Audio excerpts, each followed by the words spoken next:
আমরা কোনোভাবেই আগামীর ক্রীড়াঙ্গনে কোনো দলীয়করণ করতে চাই না। আমরা রাজনৈতিক মুক্ত একটি ক্রীড়াঙ্গন চাই। আমাদের মূল লক্ষ্য হচ্ছে আমাদের ক্রীড়াবিদ, খেলোয়াড় একটি ক্রীড়াঙ্গনের মাধ্যমে আমাদের সামাজিক, আমাদের রাষ্ট্রীয় ব্যবস্থাপনায় একটি আমূল পরিবর্তন আমরা আনতে চাই। সেটা হচ্ছে যে আমরা ফেডারেশনগুলোর কাছে আহ্বান করছি যে আমরা বার্ষিক যে ক্যালেন্ডারটি দরকার, জাতীয়ভাবে এবং আন্তর্জাতিক পর্যায়ে আপনারা যে সকল খেলাগুলোতে অংশগ্রহণ করতে চান, আপনারা যদি বার্ষিক একটি ক্যালেন্ডার আমাদেরকে প্রদান করেন, তাহলে কিন্তু সেভাবে আমরা আগামীর বাংলাদেশের ক্রীড়াঙ্গনকে নিয়ে আমাদের যে চিন্তাধারা রয়েছে আপনাদের সাথে বসে আলোচনার মাধ্যমে সেগুলো আমরা বাস্তবায়ন করব।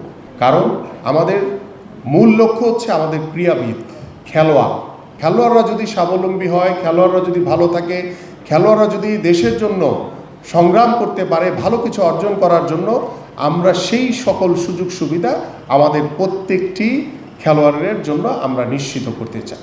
যে আমাদের সকল ফেডারেশনের যে বাৎসরিক ক্যালেন্ডারটা যদি প্রদান করেন, তাহলে এটা আপনাদের জন্যই ভালো হবে যে আমরা বসে আলোচনার মাধ্যমে প্রতিটি ইভেন্ট যাতে প্রত্যেকটি সময় যাতে হয় সেটুকু আমরা নিশ্চিত করবো ইনশাল্লাহ আপনাদের জন্য। একটি ক্রীড়াঙ্গনের মাধ্যমে আমাদের সামাজিক, আমাদের রাষ্ট্রীয় ব্যবস্থাপনায় একটি আমূল পরিবর্তন আমরা আনতে চাই। আমাদের অনেক ক্রীড়াবিদ রয়েছেন, তারা একসময় বাংলাদেশের প্রতিনিধিত্ব করেছেন, বাট এখন অনেক অসহায় অবস্থায়। আমি সেই সকল ক্রীড়াবিদদের পাশেও আমরা দাঁড়াবো এবং আমাদের সরকার দাঁড়াবে। যে খেলা হচ্ছে একটি টিম গেম, খেলা হচ্ছে একটি ঐক্যের প্রতীক। আমরা কোনোভাবেই আগামীর ক্রীড়াঙ্গনে কোনো দলীয়করণ করতে চাই না। আমরা রাজনৈতিক মুক্ত একটি ক্রীড়াঙ্গন চাই।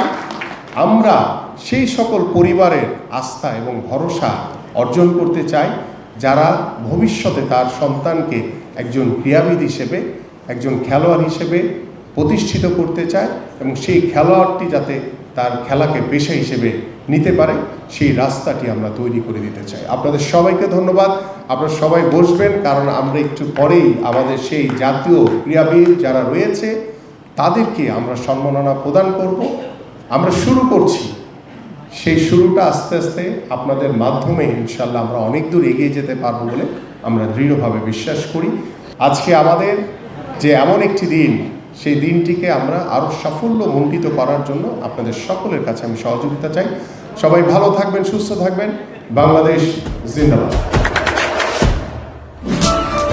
দেশে দেশে সবার সাথে দ্য নিউজ।